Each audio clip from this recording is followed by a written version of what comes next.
Hi and welcome back to the channel. Today we're going to be talking all about internet security.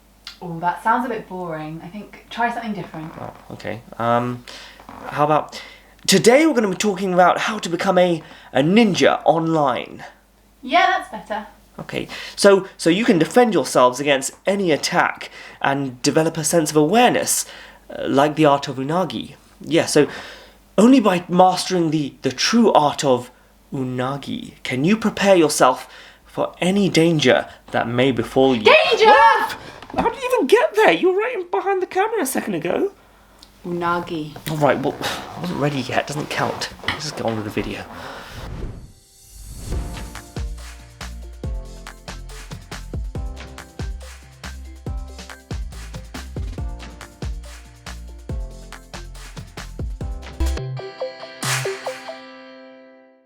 Hi and welcome back to the channel. Today I'm going to tell you how to stop yourself from being hacked. Now, when we think of being hacked, you probably start thinking of some nerd using some advanced evil software to break into your bank accounts or something. And the reason you probably think of this is because of Hollywood. The problem is that almost every film that shows someone being hacked is basically getting it wrong. I mean, I do understand why they're doing it. They're trying to make something that's pretty boring into something cool and dramatic. But let me tell you what really goes on. Firstly, what does hacking actually mean? In truth, it's a bit of an umbrella term that can mean lots of different things. But for the purposes of this video, I'm referring specifically to passwords, and therefore breaking into your digital accounts. Most of the time, it's not someone typing in some magical code that can break into your laptop automatically. This is because most websites that ask you to use a password are encrypted. What this means is that when you log into your website, such as Google, the password itself is not visible even to Google themselves. It's stored on their system, but it's in an undecipherable format. This is called encryption. So far, the encryption that is used on websites is as secure as it gets. It's simply not possible with today's technology to just read your password when it's in this format. Therefore, a hacker needs to resort to other ways to figure out your password, and these are a few of the most common methods. A really simple way to hack into one of your accounts is for the hacker to simply try a list of common passwords. And it turns out a lot of people tend to use these really simple passwords. Having an insecure password is a surefire way to put yourself at risk of being hacked. So if you have a password which is password or any of these, which are the top 10 list of common passwords used in the world, you seriously need to change them right now. Now, if someone who knows absolutely nothing about you tries to steal your unagi. Right, let's try that again.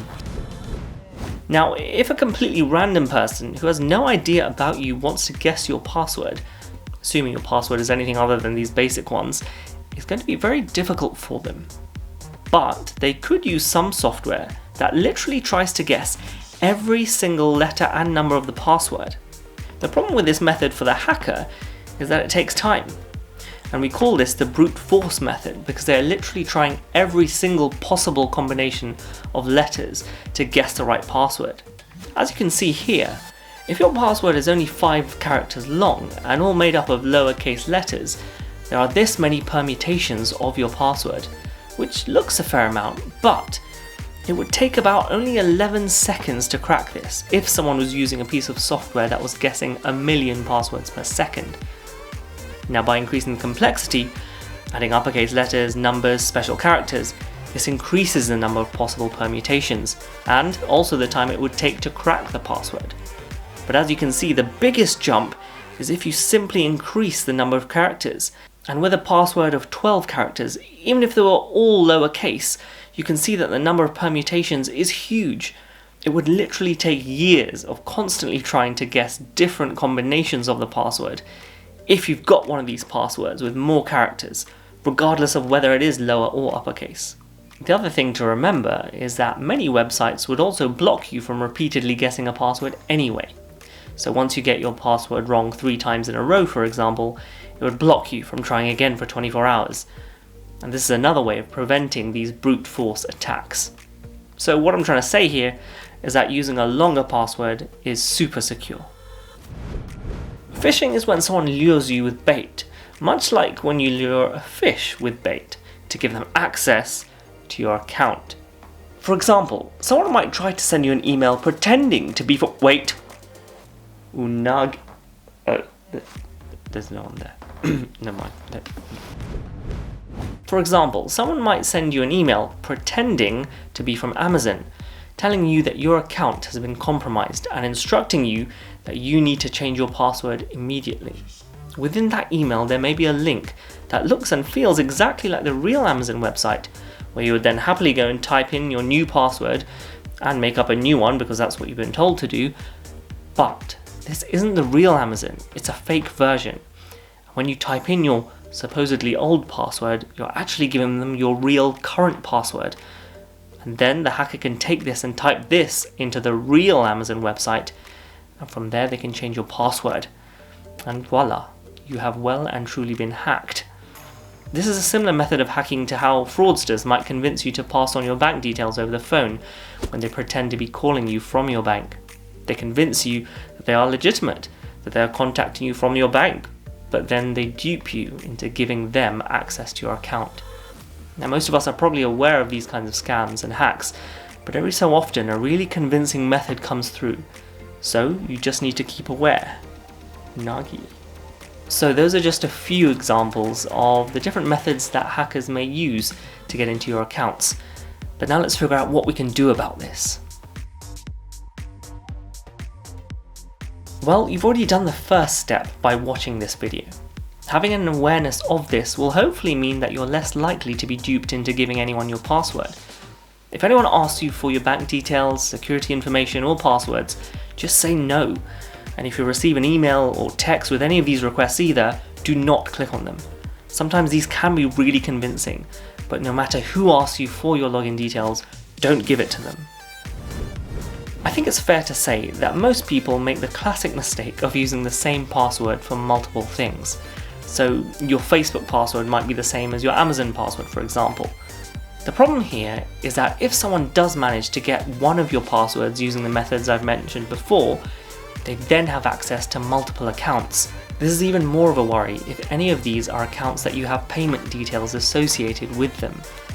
This is why you need a separate, unique password for each account that you have.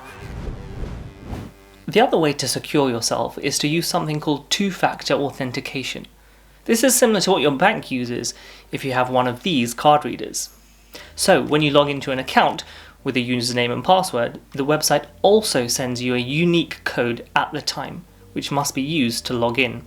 And this is an extra form of security that is an option on an increasing number of websites, though not all. Right, let's talk about another way to protect yourself, by making a complex password. Many of you may use a simple password right now, but I've already explained why a short password can be easier to break. So we need to make each password that we use more complicated. And most of us are led to believe that in order to have a complex password, you need to have a mix of upper and lowercase letters along with numbers and special characters. But this isn't necessarily the best way to make a password for a number of reasons. The length of your password is actually way more important. With the example I just showed, a password of 20 letters is way more secure than a password of 8 letters with special characters. Therefore, the best way to come up with a password is to come up with a few words and string them together. For example, I like dancing orangutans is 22 characters in length and basically impossible to crack. It's also way easier to remember than something like Gryffindor and 99 pound sign. Now I know what you might say. How on earth can we be expected to, on the one hand, keep both unique passwords and also on the other hand, keep each one really long and complicated? But the answer is, don't remember them. Rely on something else. A simple method that some of you may be doing is writing down your passwords on a scrap piece of paper, a notebook, or maybe even the Notes app on your phone. But these are all terrible ideas and can all be easily seen or accessed by others, so do not do this. What you really need is a password manager, an app on your phone or your desktop that stores all of your passwords for you. It's incredibly easy to set up, and once you have it, it's It's a secure way of storing all of your passwords. And it means that you just need to remember one password, the one to actually log into the password manager itself. The next most common question is, what if I forget my password to that? Well, son, if you can't even remember that one password, then you've got bigger problems to deal with, honestly. But seriously, you can remember one password using the method I explained earlier. One master password to rule them all, Lord of the Rings style. Another common question people ask about password managers is, what if the password manager company itself gets hacked? Well, any reputable password manager stores the passwords with an encryption. This means that they can't even see your password themselves. All of your passwords are locked away with an undecipherable key, as I said at the start of this video. Not even the world's most powerful supercomputers can break this encryption. It's the same encryption that your bank account uses, so if you use internet banking to log into your bank account, this is just as secure. So now that we've cleared up some of these questions relating to password managers, we can talk about how to use them, and honestly they couldn't be more easy. There are essentially two different ways of using one of these password managers. Either use the ones that are built into your phone or computer, such as iCloud Keychain or Google Passwords, or you can store them with a password manager app, such as Dashlane or 1Password. You've probably come across either iCloud Keychain or Google Passwords before, and they're great because they're so easy to use. And sometimes the simplest method is the best because it means you're more likely to use it. However, I personally use Dashlane, and I think it works really well. It has a place you can also store your bank details on there with your credit and debit card info. And there are even browser extensions to make it even easier to fill in details when you're on a website. Again, it's all encrypted, so that means all of this info is secure. I would strongly recommend using any of these services. So whichever you choose, just use one. So we've been through a lot today, and I hope you found this useful. I haven't explained every single method of hacking, and I've also not gone into every single method of protecting yourself. But these are the basic steps that we should all be taking. If you know someone who still scribbles their password in a notebook or in the Notes app on their phone, make sure you send them this video. Oh, and remember to hit like and smash that subscribe button too. And I guess I'll see you next time. See ya.